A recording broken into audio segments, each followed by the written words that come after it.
NPO का जो हम लोगों ने एनपीओ का जो मेन पार्ट हम लोगों ने स्टार्ट किया था प्रीवियस क्लास में, जो मेन थिंग है वहां पे मैंने क्या स्टार्ट किया था, आपको receipts and payment account and income and expenditure account का डिफरेंस। जस्ट मैं आपको क्विक एक रिवीजन दे रहा हूं। और इसके दो डिफरेंस जो बहुत इंपॉर्टेंट डिफरेंस थे वो क्या थे कि रिसीप्ट्स एंड पेमेंट अकाउंट जो बनता था वो बनता है कैश बेसिस पे, income and expenditure account is prepared on the accrual basis. क्योंकि ये पूरा चैप्टर इन दो डिफरेंस के बेसिस पे ही चलेगा। उसके बाद रिसीप्ट्स एंड पेमेंट अकाउंट जो प्रिपेयर करते हो आप, उसमें आप सब कुछ शो करोगे whether it is a capital receipt और it is a revenue receipt. Same way expenditure भी, चाहे वो कैपिटल हो या रेवेन्यू हो, आपको यहां पर शो करना कंपलसरी है। But in the income and expenditure account you will show only and only revenue expenditures and revenue incomes. ये दो डिफरेंस अपने माइंड में सेट कर लो, अंडरस्टैंड कर लो इसको, बिकॉज ये पूरा चैप्टर इन दो डिफरेंस के ऊपर चलता है। फिर मैंने कुछ आपसे डेफिनेशन डिस्कस करी थी रिगार्डिंग सब्सक्रिप्शन, और मैंने क्या बोला था आपसे, subscription is the income for the NPO, it is the money which is paid by the member for the smooth functioning of the NPO. And ये जो इनकम है एनपीओ को रिकरिंग बेसिस पे रिसीव होती है, it is a revenue income, और उसको हम लोग इनकम एंड एक्सपेंडिचर में शो करते हैं। फिर मैंने डिस्कस किया था आपसे life membership fee. Life membership fee is the fee which is paid by the member of NPO once in a lifetime. तो कोई भी income if it is of non recurring nature तो वो कौन सा रिसीप्ट होगा, capital receipt. फिर मैंने डिस्कस किया था आपसे admission fee. Admission fee every now and then NPO को रिसीव होता है। तो कोई भी income which is received by the NPO on the recurring basis that will be shown in the income and expenditure account. फिर मैंने discuss किया था, आई थिंक अपने डोनेशन वगैरह डिस्कस किया था, आपसे नहीं किया था प्रीवियस क्लास में। यस, मैंने डोनेशन भी डिस्कस किया था, और मैंने डोनेशन के लिए क्या बोला था आपसे, donation may be of two types, one is general donation, one is specific donation. General donation का कोई भी पर्पस प्री डिफाइंड नहीं होगा, और जनरल डोनेशंस आपको शो करना है इन the income and expenditure account, because इसका पर्पस डिफाइंड नहीं है यहां पर आपके पास, और इसको आप किसी भी पर्पस के लिए यूज करते हो। और ये जो डोनेशंस होती हैं ये एनपीओ को रिसीव होती रहती है। बट अगर आपके पास कोई स्पेसिफिक डोनेशन है एनपीओ में, it may be a donation for building fund, donation for library, donation for computer lab and all, तो all specific donations are considered as what, capital receipt. और मैंने क्या डिस्कस किया था, एडमिशन फी तो हो ही गया। अभी हम लोग आगे मूव ऑन करते हैं, कुछ टर्म्स और हैं बाकी अभी यहां पे। तो नेक्स्ट जो टर्म है लेगेसी। तो लेगेसी बेसिकली क्या होता है, आप काफी कॉमन सा वर्ड है लेगेसी, फिर भी मैं प्रॉपर डेफिनेशन देता हूं आपको लेगेसी का मतलब क्या होता है। It is the income which is received by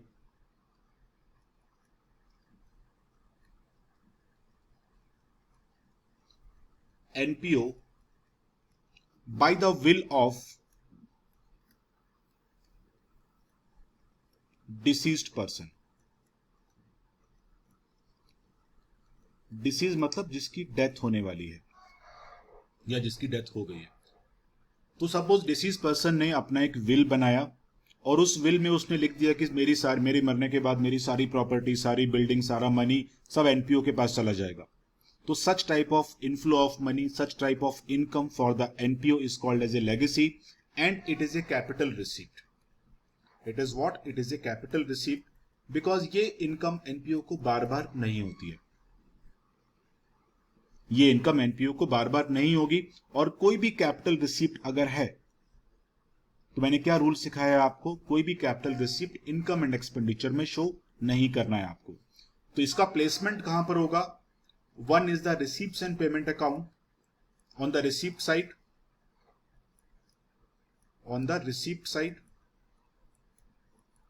and one on the income and expenditure account, sorry, in the balance sheet, not in the income and expenditure, in the balance sheet, because it is a capital receipt, one in the balance sheet on the liability side।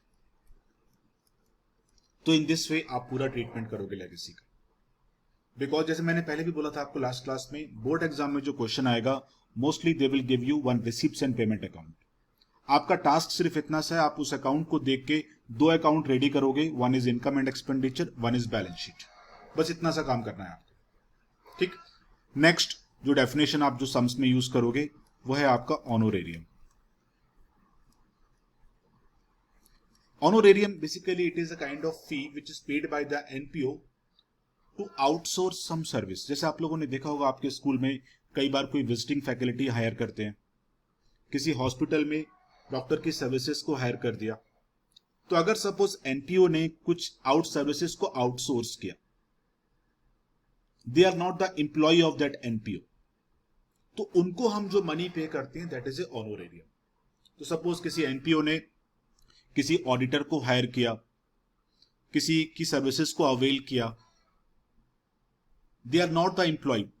The important thing is that they should not be the employ of the NPO, they should not be on the payroll of the NPO. तो उनको हम जो money pay करते हैं that is called as a honorarium, and it is a revenue expenditure for the business, for the NPO it is what? It is a revenue expenditure because we keep on outsourcing such services. आपको देखो ना, आपके school की बात करूं मैं अगर, तो विजिटिंग फैकल्टीज आती रहती हैं, तो उनको आप जो पे कर रहे हो that is a revenue expenditure because it keep on happening. And कोई भी रेवेन्यू एक्सपेंडिचर अगर है तो उसका प्लेसमेंट कहां पे रहेगा? Receipts and payment account on the payment side because it is the expenditure, and income and expenditure account on the expenditure side because it is a revenue expenditure. किसी भी definition में, किसी भी वर्ड में, किसी टर्म में कोई doubt तो मेरे को पूछो। और अगेन मैं आपको इसका जो मेन की वर्ड है वो मैं बता देता हूं, दोबारा से रिवाइज करा देता हूं आपको, बिकॉज ये चैप्टर मैं बार बार बोल रहा हूं इन्हीं दो डिफरेंस पे चलने वाला है। इन दो डिफरेंस को आपको याद नहीं करना है, उसको अंडरस्टैंड करना, बिकॉज आपको उसका एप्लीकेशन करना है अभी यहां पे। तो मैंने क्या बोला था, देखो आपसे रिसीप्ट्स एंड पेमेंट अकाउंट जो होता है इसमें आप कैपिटल एंड रेवेन्यू दोनों आइटम्स को रिकॉर्ड करोगे, चाहे वो इनकम है या एक्सपेंडिचर है। बोर्ड एग्जाम में जो क्वेश्चन आएगा they will give you in the question receipts and payment account, ये क्वेश्चन में गिवन होता है। इसको देख के आपको दो अकाउंट रेडी करने हैं, one is income and expenditure account and one is balance sheet. ये आपका टास्क है, ये आपको एग्जामिनेशन में करना पड़ेगा। कभी बैलेंस शीट पूछते हैं, कभी नहीं पूछते हैं, बट इनकम एंड एक्सपेंडिचर तो डेफिनेटली पूछा जाएगा आपसे।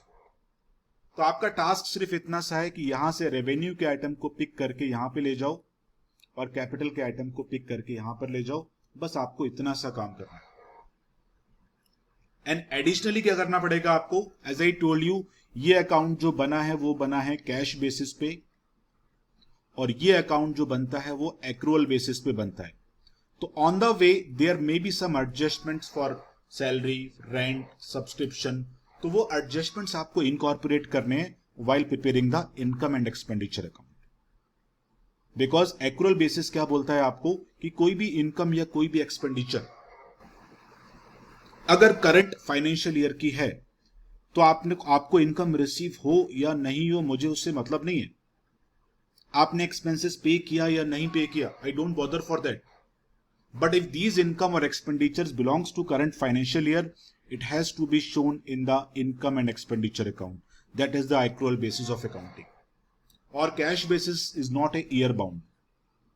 कैश बेसिस अकाउंटिंग क्या होता है, जहां पर आप actual inflow and outflow cash का शो करते हो। तो सपोज आपने सैलरी पे कर दी 2 साल के एडवांस में, तो जिस डेट में आपने पे किया उसी डेट में आप शो कर दोगे पूरी 2 इयर्स की सैलरी। बट एक्रूअल बेसिस में ऐसा नहीं होगा, जो उस ईयर की सैलरी है सिर्फ आपको वही शो करनी है। तो एक थोड़ा सा डिफरेंस है जो आपको सम सॉल्व करेंगे तो और क्लियर हो जाएगा ये। नेक्स्ट थिंग, अभी देखो जो आपका बोर्ड एग्जाम में सम रहेगा वो कैसा रहेगा। जैसे मैंने बोला कि बोर्ड एग्जाम में इसका वेटेज 10 मार्क का रहेगा, तो 10 मार्क में से एक क्वेश्चन तो यूजली आपको 6 मार्क का मिल जाएगा, एक क्वेश्चन 3 मार्क का रह जाएगा, एक क्वेश्चन 1 मार्कर में आपको एमसीक्यू मिलेगा। ये जो 3 मार्कर का सम आता है, ये सम स्पेसिफिकली एडजस्टमेंट पे आता है। ये सम स्पेसिफिकली एडजस्टमेंट पे आता है, और एडजस्टमेंट भी इसमें देखो क्या क्या मिलती है आपको। सब्सक्रिप्शन का सम यूजली आता रहता है और इसमें एक पार्ट बनता है फंड बेस्ड अकाउंटिंग का, जो मैं सिखाऊंगा आपको अभी, और इसमें एक सम आ सकता है फॉर द कंज्यूमेबल आइटम्स। तो इस 3 मार्कर के सम में they are not going to ask you to prepare the income and expenditure account. कुछ एडजस्टमेंट्स आपके पास दी होंगी, आपको सिर्फ ये फाइंड आउट करना है कि इसमें से कौन सा इनकम एंड एक्सपेंडिचर में कितना जाएगा, कौन सा करंट ईयर का, आपको वो काम वहां पे करना पड़ेगा। तो पहले मैं इन सम्स पे आता हूं, बिकॉज इन सम्स को करने के बाद ही आप 6 मार्कर के सम सॉल्व कर पाओगे। तो first of all we will start with the adjustments for subscription,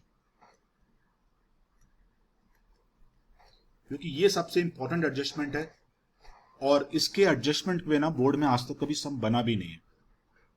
ये तो मस्ट है, आना ही आना है। ठीक, नेक्स्ट थिंग, जैसे मैंने आपसे बोला था पहले, सब्सक्रिप्शन जो है हमारा, it is a revenue income. It is what? It is a revenue income, and as it is a revenue income, it has to be shown in the income and expenditure account। कोई भी revenue income अगर है तो वो income and expenditure account में जाएगी। On the income side, because it is a income, but we know this account is prepared on the accrual basis. On what? On accrual basis. तो that means इस account में subscription कौन सा जाएगा? जो सिर्फ और सिर्फ करंट फाइनेंशियल ईयर का होगा। Only that part will be shown in this account. तो इसके बेसिस पे बड़े सारे एडजस्टमेंट्स हैं, बड़े सारे सम्स हैं, वो हम प्रैक्टिस करेंगे, आज ही करेंगे इनफैक्ट। ठीक, before going to the sums मुझे कुछ डिस्कस करना है आपसे यहां पे। जैसे मैं बोलूं subscription is a income for the NPO, तो अगर मैं आपसे बोलूं कोई भी income if it is received in advance, it is what? It is received in advance। तो मुझे सिर्फ इतना बताओ, it is a asset or liability। कोई भी income if it is received in advance, it is a asset or liability? Liability। It is a liability। Very good। कोई भी income if it is due but not received, it is what? It is asset or liability? Income due but not received, it is an asset or liability? Asset। It is an asset। Very good। बस इतना सा अपने mind में रखो, because subscription word मैं यहां पर अभी लिख देता हूं, because I know subscription is a income, तो मैं यहां पे इनकम वर्ड को रिप्लेस कर देता हूं सब्सक्रिप्शन से। तो subscription received in advance is a liability and subscription due but not received will be asset। next thing, while making the ledger, और ये बहुत इंपॉर्टेंट बता रहा हूं आपको, क्योंकि आप इस टेक्निक से बहुत इजीली सम को सॉल्व कर दोगे। जब भी आप कोई लेजर बनाओगे पूरी लाइफ में, नॉट ओनली मैं 11-12 की बात नहीं कर रहा हूं, कभी भी आप कोई लेजर बनाते हो, लेजर में किसी भी एसेट का ओपनिंग बैलेंस, किसी भी एसेट का ओपनिंग बैलेंस कहां पर आता है? Always on the debit side. मैं 11-12 की बात नहीं कर रहा हूं, मैं बात कर रहा हूं थ्रू आउट योर लाइफ। कोई भी लेजर अगर आप बनाओगे, किसी भी एसेट का ओपनिंग बैलेंस कहां पर आएगा? डेबिट साइड में। किसी भी एसेट का क्लोजिंग बैलेंस कहां पर आता है? क्रेडिट साइड में। किसी भी लाइबिलिटी का ओपनिंग बैलेंस कहां पर आता है? हमेशा क्रेडिट साइड में। और किसी भी लाइबिलिटी का जो क्लोजिंग बैलेंस होगा वो हमेशा डेबिट साइड में ही जाएगा। ये 4 पॉइंट अपने माइंड में रखो।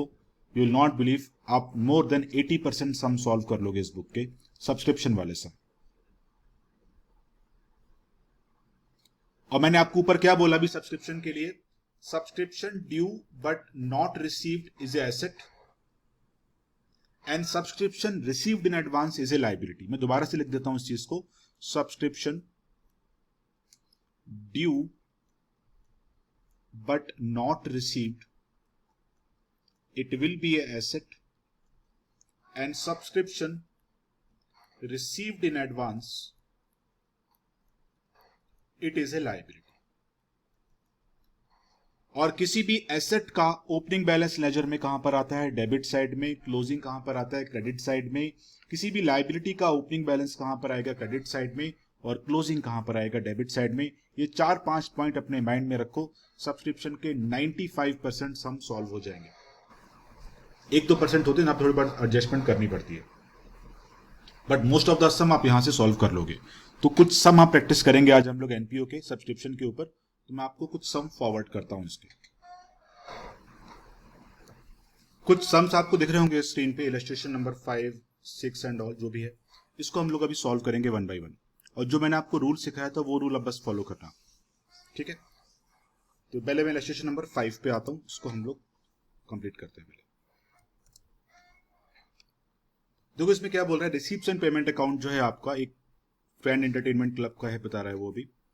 तो they have received ₹68,500 during the year ending 31 March 2018। That means आपका जो करंट फाइनेंशियल ईयर है वो यहाँ पे कौन सा है, it is from 1 April 17 and it ends on 31 March 18।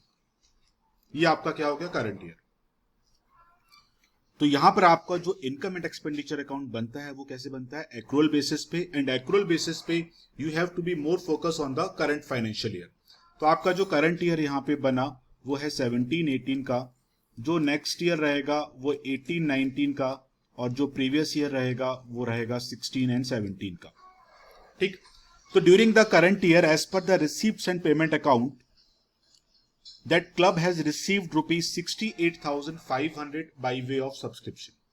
तो क्लब के पास कितना सब्सक्रिप्शन रिसीव हुआ, they have received ₹68,500 and this information is extracted from receipts and payment account। तो एज पर दिस अकाउंट इतना आपको अमाउंट रिसीव हो चुका है। और मैंने आपसे क्या बोला था अभी, this account is made on the cash basis. अभी इट इज पॉसिबल कि इसमें से कुछ अमाउंट प्रीवियस ईयर का हो, इसमें से कुछ अमाउंट नेक्स्ट ईयर का हो, यह भी एक पॉसिबिलिटी है, या फिर करंट ईयर का कुछ अमाउंट आउटस्टैंडिंग हो, यह भी एक पॉसिबिलिटी है। Because receipts and payment account जो आप बनाते हो वो कैसे बन रहा है, वो बन रहा है कैश बेसिस पे। और as per the receipts and payment account company ने, एनपीओ ने, क्लब ने कितना अमाउंट रिसीव किया, they have received ₹68,500।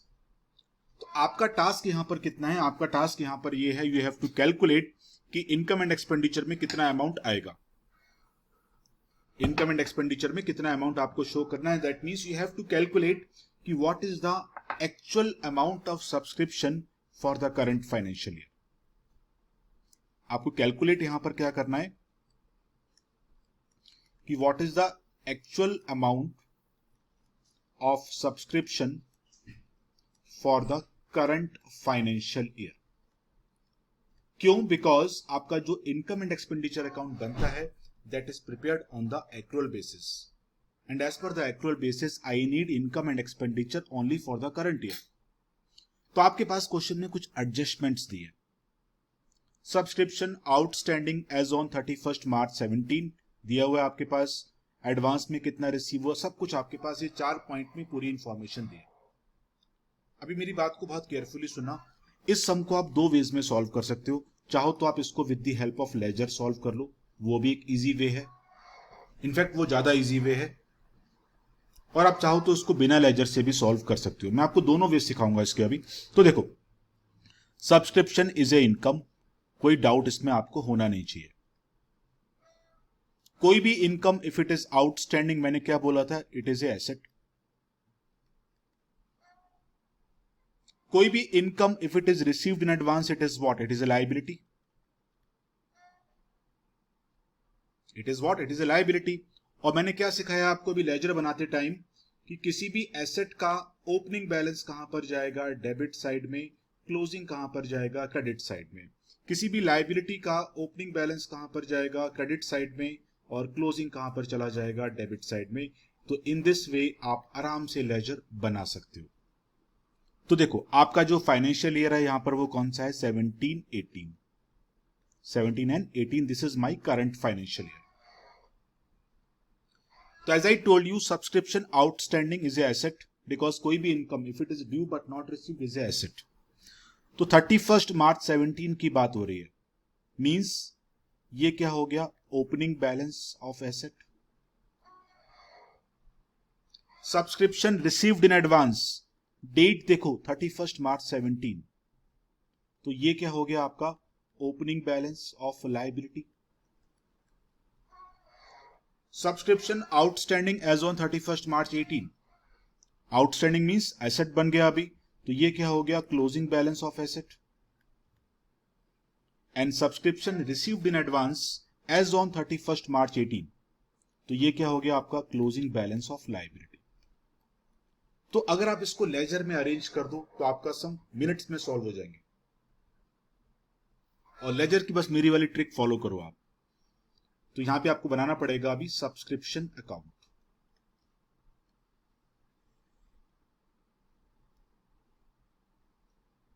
Financial year पे फोकस करना है आपको अच्छे से. जो आपका करंट फाइनेंशियल ईयर है वो कहां से कहां तक का है, 1 अप्रैल 17 से लेकर 31st March 18 तक ये आपका करंट फाइनेंशियल ईयर है. तो देखो आप, eight the beginning of the year 31st March 17 की बात हो रही है, eight the beginning of the year subscription outstanding is a asset. तो किसी भी एसेट का ओपनिंग बैलेंस कहां पर आएगा, डेबिट साइड में. तो यहां पर दिखा दो टू आउटस्टैंडिंग सब्सक्रिप्शन, और कितना है यहां पे अमाउंट 6,500 रुपीज. उसके बाद पॉइंट नंबर 2 पे आ जाओ, subscription received in advance is a liability. Date देखो ये भी ओपनिंग बैलेंस है, और किसी भी लायबिलिटी का ओपनिंग बैलेंस कहां पर आएगा, क्रेडिट साइड में. तो बाई एडवांस सब्सक्रिप्शन, किसी भी लायबिलिटी का ओपनिंग बैलेंस कहां पर आएगा, क्रेडिट साइड में, and the amount is ₹4,100. After that point number 3 पे आ जाओ, subscription outstanding as on 31st March 18 means he is talking about at the end of the year. An outstanding subscription is a asset. और किसी भी asset का closing balance कहां पर आएगा, क्रेडिट साइड में. तो दिखा दो यहां पे by outstanding subscription, and the closing balance of that is also given to you which is 5,400 rupees. Point number 4 पे आ जाओ, subscription received in advance as on 31st March 18. तो कोई भी income if it is received in advance it is a liability. Date कौन सा दिया है, ओपनिंग का क्लोजिंग का, डेट क्लोजिंग का है. तो क्लोजिंग बैलेंस ऑफ लायबिलिटी कहां पर जाएगा, डेबिट साइड में. तो to advance subscription, and the amount for this will be 2,500 rupees. और सबसे ऊपर आपसे क्या बोला था इन्होंने, during the year that club has received ₹68,500 by way of subscription. तो इतना आपको रिसीव हुआ है, तो आप उसकी जर्नल एंट्री क्या पास करते हो. देखो कोई भी मनी आपको रिसीव हो तो कैश बिजनेस में इन होगा, तो एंट्री क्या बनती है, cash account debit to subscription account, amount is 68,500. बस इस अमाउंट को आप लेजर में शो कर दो बाई कैश अकाउंट करके, 68,500 रुपीज. अभी जो दोनों साइड का डिफरेंस होगा वो आपका आंसर होगा. जो दोनों साइड का डिफरेंस होगा वो आपका आंसर होगा. तो उसको लिख देना यहां पे to income and expenditure account, and that is your balancing figure. And इसका डिफरेंस एक बार आपको चेक करना पड़ेगा, अभी कितना आएगा, मैं एक बार चेक कर लेता हूं इसको कितना आ रहा है. तो इसका जो आपका जो भी डिफरेंस है दोनों साइड का, that will give you answer कि इनकम एंड एक्सपेंडिचर में कितना अमाउंट आपको शो करना है. मुझे बताओ आपको लेजर से समझ में आया ये कि कहां पर कितना अमाउंट शो करना है, ये क्लियर हुआ आप लोगों को, लेजर वाला पार्ट.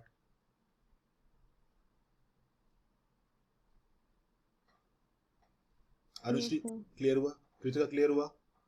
हाँ सर. स्वाति कोई डाउट है उसमें लेजर वाले पार्ट में? No sir.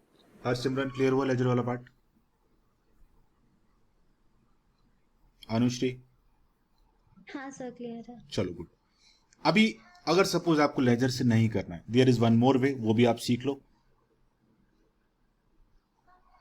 बिना लेजर भी आप कर सकते हो, इसमें टेंशन नहीं है कि लेजर से ही करना है। बट लेजर से क्या होता है ना, टाइम कम लगता है और फटाफट आंसर सही आता है आपका। देखो, अगर आप इसको बिना लेजर के सॉल्व करते हो तो आपका करंट फाइनेंशियल ईयर कौन सा है, 17-18, ठीक। ड्यूरिंग द ईयर आपको कितना मनी रिसीव हुआ है, during the year as per the receipts and payment account we have received 68,500 rupees and they are asking कि how much amount will be shown in the income and expenditure account, ठीक है ना। तो देखो अभी आप यहां पे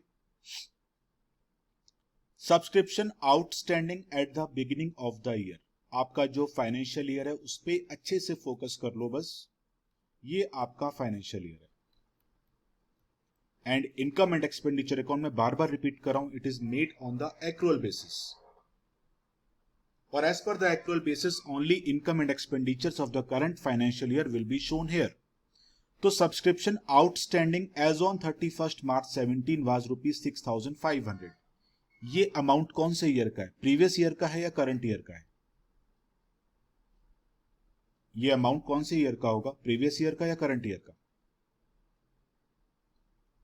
outstanding at the beginning of the year,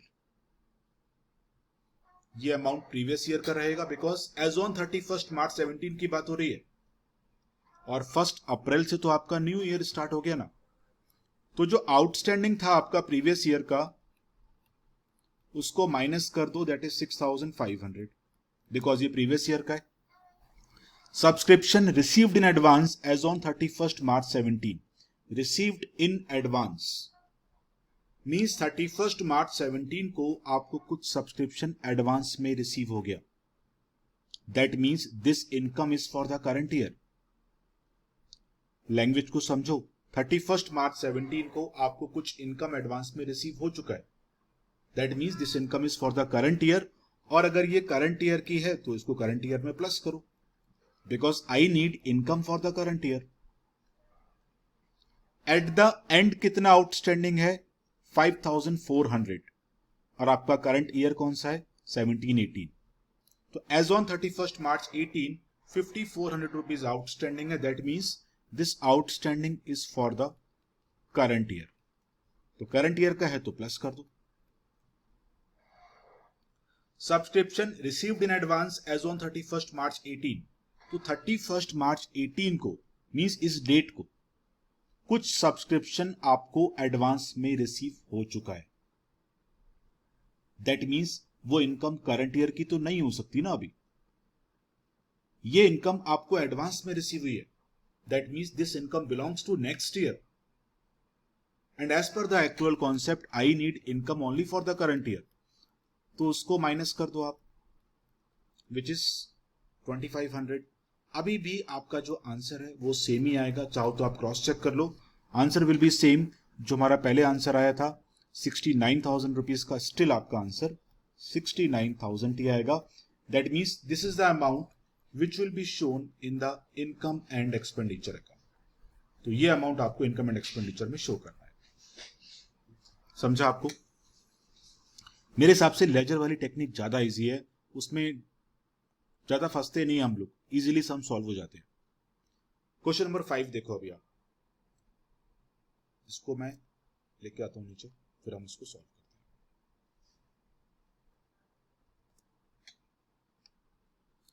देखो लेजर में क्या है ना, आपको सिर्फ आइडेंटिफाई करना है ओपनिंग क्लोजिंग बैलेंस, और कुछ नहीं करना है, आराम से सम सॉल्व हो जाते हैं सारे के, फटाफट सम सॉल्व होगा। देखो क्वेश्चन नंबर 5 पे देखो क्या बोल रहा है, as per the receipts and payment account for the year ending 31 March 18 subscription received ₹6 lakh.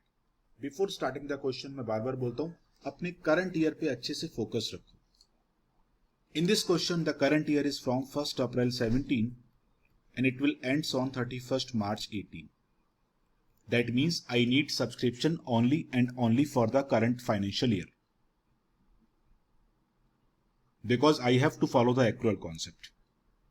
ठीक, बनाते हैं एक लेजर, और इसको हम लेजर से ही सॉल्व करेंगे डायरेक्टली। लेजर से सम ज्यादा इजी होगा, आप इस चीज को फील करना। अभी सब्सक्रिप्शन अकाउंट, बस उतना पॉइंट अपने माइंड में रखो, एसेट का ओपनिंग बैलेंस कहां पर आएगा, क्लोजिंग कहां पर आएगा, लाइबिलिटीज का ओपनिंग कहां पर आएगा और क्लोजिंग कहां पर आएगा। किसी भी एसेट का ओपनिंग बैलेंस कहां पर आएगा, डेबिट में, क्लोजिंग कहां पर आएगा, क्रेडिट में। किसी भी लाइबिलिटी का ओपनिंग बैलेंस क्रेडिट साइड में, क्लोजिंग डेबिट साइड में। तो देखो, subscription outstanding, it is A asset. कोई भी income if it is due but not received, it is A asset. Subscription received in advance is a liability. आपका year कौन सा है, 1 अप्रैल 17 से, और ये एंड कब होगा, 31 मार्च 18 को। तो ये ओपनिंग बैलेंस हो गया, ये क्लोजिंग हो गया, ये ओपनिंग हो गया, ये क्लोजिंग हो गया। बस सिंपल, क्वेश्चन खत्म हो गया। अभी क्वेश्चन आपका खत्म हो गया। अभी ये दोनों एसेट हैं, ये दोनों लाइबिलिटी हैं। एंड वी नो किसी भी एसेट का ओपनिंग बैलेंस कहां पर आएगा, डेबिट में, क्लोजिंग कहां पर आएगा, क्रेडिट में। आराम से क्वेश्चन सॉल्व होगा अभी। तो बस यहां पे दिखा दो अभी, to outstanding subscription. Opening balance कितना है, 60,000, because it is asset.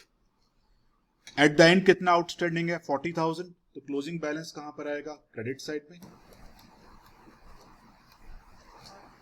Amount is ₹40,000। Subscription received in advance is a liability. Opening balance कहां पर आएगा, क्रेडिट साइड में, by advance subscription.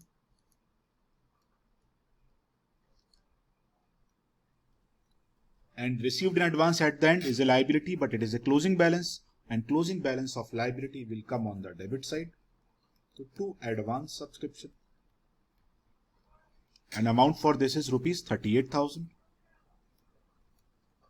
During the year आपको कितना कैश में रिसीव हुआ, 6 लाख रुपीस।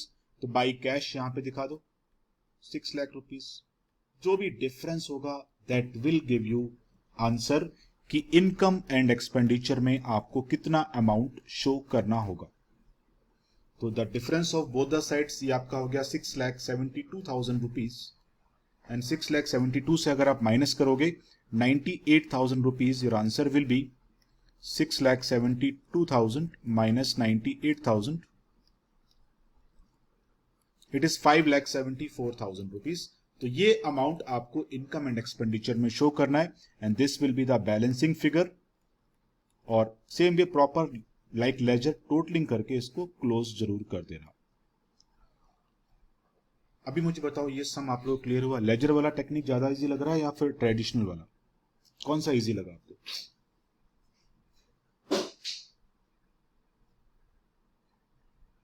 सेकंड वाला सम क्लियर हुआ आप लोगों को? Yes, sir. Okay good. कोई डाउट हो प्लीज पूछना, but still I will suggest कि लेजर वाला करो, वो ज्यादा इजीली सॉल्व होता है। अभी मैं आता हूं इसी के, मैंने एक और सम फॉरवर्ड किया है, क्वेश्चन नंबर इलस्ट्रेशन नंबर 6। ये एक अच्छा सम। देखो एनपीओ के क्वेश्चन में क्या है ना, आप क्वेश्चन को जितना केयरफुली पढ़ोगे उतना क्वेश्चन आपका राइट हो जाएगा, क्योंकि यहां पर कभी कभी क्वेश्चन में लैंग्वेज के ट्विस्ट रहते हैं। इस क्वेश्चन को आपको दो पार्ट में सॉल्व करना है। एक तो केस नंबर ए है, केस नंबर बी है। एक्चुअली इसमें दो सम है, केस नंबर ए का सॉल्यूशन अलग होगा, केस नंबर बी का सॉल्यूशन अलग होगा। सभी लोग एक बार केस नंबर ए और केस नंबर बी की लाइन को एक बार रीड कर लो, बस सिर्फ रीड करो और मुझे बताओ इनके मीनिंग में क्या डिफरेंस आ रहा है। एक बार सभी लोग केस नंबर ए और बी की लाइन को रीड करो और मुझे बताओ इनके मीनिंग्स में क्या डिफरेंस आप फील कर रहे हो। मुझे तो सेम सा लग रहा है दोनों लाइन।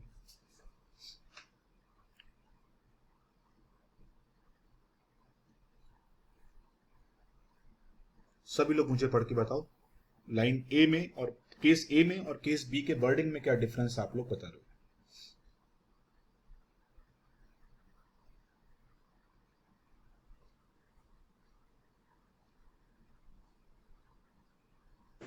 सर केस ए में मंथ स्पेसिफाई नहीं किया है, केस बी में किया है। केस बी में उन्होंने एकदम एग्जैक्ट डेट से किए। ओके, और केस ए में? सर केस ए में उन्होंने सिर्फ बोला है कि 2017 to 2018, मतलब ये नहीं बोला है कि स्टार्टिंग कहाँ से एंड एंडिंग कहाँ पे। ओके। एंड बी में एंडिंग स्पेसिफाई की है। ओके, बट वो देखो किसी भी, अगर सपोज देखो ना, अगर सपोज मैं लिख रहा हूँ 2017-18, तो इट इज वेरी सिंपल कि आपका जो ईयर होगा वो 1 अप्रैल से ही स्टार्ट होगा, अनटिल अनलेस क्वेश्चन में स्पेसिफाई नहीं किया है आपको। तो ये तो हम अपना एग्जाम, वैसे भी देखो यहाँ पे लिखा भी हुआ है ना फॉर द ईयर एंडेड, तो दैट मीन्स आपका जो यहाँ पे भी 1417 लिखा ही हुआ है, दैट मीन्स आपका जो अगर देखो मेंशन है यहाँ पे 1417, तो इट इज वेरी सिंपल कि आपका ईयर जो होगा वो 1417 से ही स्टार्ट हुआ होगा। जो सो ए में पूरे साल का है एंड केस बी में एक पर्टिकुलर डे का है। ओके चलो, एकदम सही बोला आपने। स्टॉक एंड फ्लो कॉन्सेप्ट आप लोगों ने पढ़ा था इकोनॉमिक्स की क्लास में, प्रीवियस क्लास में, है ना। तो उसी पे आता हूं मैं अभी। ये जो डेट है आपके पास, ये क्या बोल रहा है आपको, ये अमाउंट इस डेट में इतना आउटस्टैंडिंग है। समझना लैंग्वेज को। मैं पहले केस नंबर बी पे हूं अभी। Subscription outstanding as on 31 March 18, it is a stock concept as per the economics, अगर आप जाते हो तो मींस इस डेट में इतना सब्सक्रिप्शन आउटस्टैंडिंग है। इस लाइन का मीनिंग क्या है कि इस डेट में इतना आउटस्टैंडिंग है। हो सकता है इसमें से कुछ प्रीवियस ईयर का हो, कुछ करंट ईयर का हो, पॉसिबल है या नहीं है। बिकॉज यहां पर मेंशन क्या किया है कि 31 मार्च को इतना अमाउंट आउटस्टैंडिंग है। क्या आपको उसने ऐसा बोला कि यह अमाउंट करंट ईयर का है? क्या उसने ऐसा बोला आपको केस नंबर बी में? नो। उसने सिर्फ क्या बोला, 31 मार्च 18 को इतना अमाउंट आउटस्टैंडिंग है। अभी इट मे बी पॉसिबल इसमें से कुछ अमाउंट प्रीवियस ईयर का हो, कुछ अमाउंट करंट ईयर का हो, वो मुझे नहीं पता अभी। अगर आप केस ए को पढ़ो अभी, सब्सक्रिप्शन आउटस्टैंडिंग फॉर 17-18, इस लाइन का मीनिंग क्या आ रहा है आपके माइंड में कि 17-18 का इतना अमाउंट आउटस्टैंडिंग है। इस लाइन का मीनिंग क्या हुआ कि 17-18 का इतना अमाउंट आउटस्टैंडिंग है। इसमें से कुछ भी अमाउंट प्रीवियस ईयर का नहीं हो सकता। केस नंबर ए को अगर आप रीड करो फिर से केयरफुली, तो सब्सक्रिप्शन आउटस्टैंडिंग फॉर 17-18 क्लियरली लिखा हुआ है। तो as per case number A 6400 rupees जो आउटस्टैंडिंग था, it is only and only for 17-18। If you go as per case number B, what they are saying, 31 March 18 को इतना outstanding था। हो सकता है इसमें से कुछ प्रीवियस ईयर का आउटस्टैंडिंग हो। तो इन दोनों केस की लैंग्वेज में ये मेन डिफरेंस है। सब्सक्रिप्शन का जब भी कोई सम सॉल्व करते हो, एडजस्टमेंट्स को बहुत केयरफुली पढ़ना है। अभी मुझे बताओ किसको केस ए और केस बी का डिफरेंस क्लियर नहीं हुआ, क्योंकि डिफरेंस क्लियर होना चाहिए before solving the sum. Swati clear हुआ आपको अभी? Yes sir. Okay. Srishti, Riya clear है? Yes sir. कृतिका क्लियर है? Yes sir. हरसिमरन क्लियर है डिफरेंस दोनों का मीनिंग? अनुश्री? Yes sir. आज बाकी बच्चे कहाँ रह गए सब ये लोग? चलो कोई बात नहीं। अभी आपको इसको केस ए के अलग सॉल्व करना है, केस बी से अलग सॉल्व करना है। तो पहले मैं इसको as per case A solve करूंगा, लेजर से ही सॉल्व करूंगा, ज्यादा इजी होता है लेजर से सॉल्व करना। बस एसेट लायबिलिटी का प्लेसमेंट करना और कुछ नहीं करना आपको। तो if you go as per case number A, subscription outstanding is asset. At the beginning कितना आउटस्टैंडिंग था? 5000 रुपीज। तो दिखा दो 5000 rupees to outstanding subscription 5000 rupees. Subscription received in advance is a liability, और लायबिलिटी का ओपनिंग बैलेंस कहां पर आएगा? क्रेडिट साइड में, by advance subscription. And the amount for this is rupees 3000। Subscription received in advance as on 31st March 18. It is a closing balance of liability. So to advance subscription. And the amount is how much? 4100. ठीक है। अभी suppose आप इस सम को case number ए से solve कर रहे होते, तो subscription outstanding for the year कितना है? 6400। मेरे वर्ड्स को प्लीज बहुत केयरफुली सुना। सब्सक्रिप्शन, अगर आप सपोज केस नंबर भी भूल जाओ टाइम बीइंग के लिए, ठीक है, इसको मैं रब कर देता हूं। सपोज आप केस नंबर ए से सॉल्व कर रहे हो, ठीक है। अगर मैं सपोज आपसे ये पूछूं, इतना सही सम है, मैं आपसे पूछूं as on 31 March 18 what is the amount of outstanding subscription? Because balance sheet is made as per the stock concept, है ना? तो अभी मैं आपसे पूछ रहा हूं कि एज ऑन 31 मार्च 18 कितना आउटस्टैंडिंग सब्सक्रिप्शन है। तो देखो आपका आंसर यहां पे क्या होगा, क्वेश्चन में लौट के आते हैं। एट द बिगनिंग आउटस्टैंडिंग था 5000 रुपीज। आउट ऑफ दैट आपको कितना रिसीव हुआ है? ओनली आपको रिसीव हुआ 3500 रुपीज का। दैट मीन्स 1500 रुपीज का प्रीवियस ईयर का अभी भी आउटस्टैंडिंग है। तो अगर आप इसको as per case A solve कर रहे हो, तो एज पर केस ए 1500 प्रीवियस ईयर का आउटस्टैंडिंग था, 6400 करंट ईयर का आउटस्टैंडिंग है, तो टोटल आउटस्टैंडिंग कितना हो गया? 7900 rupees. If you go as per case number A, then you will write here by outstanding subscription 7900 rupees. और आपके पास कितना कैश में रिसीव हुआ है? 2 लाख रुपीज। तो यहां पे दिखा दो by cash account 2 lakh rupees. जो भी डिफरेंस होगा that will give you answer, और वो आंसर आपका इनकम एंड एक्सपेंडिचर अकाउंट में ट्रांसफर करोगे आप। जो भी आपका आंसर आएगा इट इज 2,10,900, और उसमें से आप माइनस कर दो, कितना आ रहा है डिफरेंस ये? 2,10,900 माइनस 9,100, इट इज 2,01,800 रुपीज। ये आपका आंसर हो गया। ये आपका सॉल्यूशन हो गया केस नंबर ए का। अगर सपोज इसी को आप as per case number B solve कर रहे होते, तो मोस्ट ऑफ द सब कुछ सेम ही रहने वाला है, थोड़ा सा डिफरेंस यहां पर आएगा।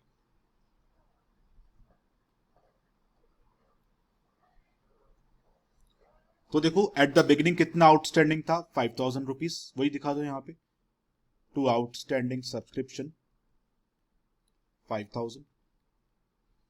एट द बिगिनिंग आपके पास एडवांस में कितना रिसीव हुआ? तो by advance subscription, and the amount is what? Amount is 3000 rupees.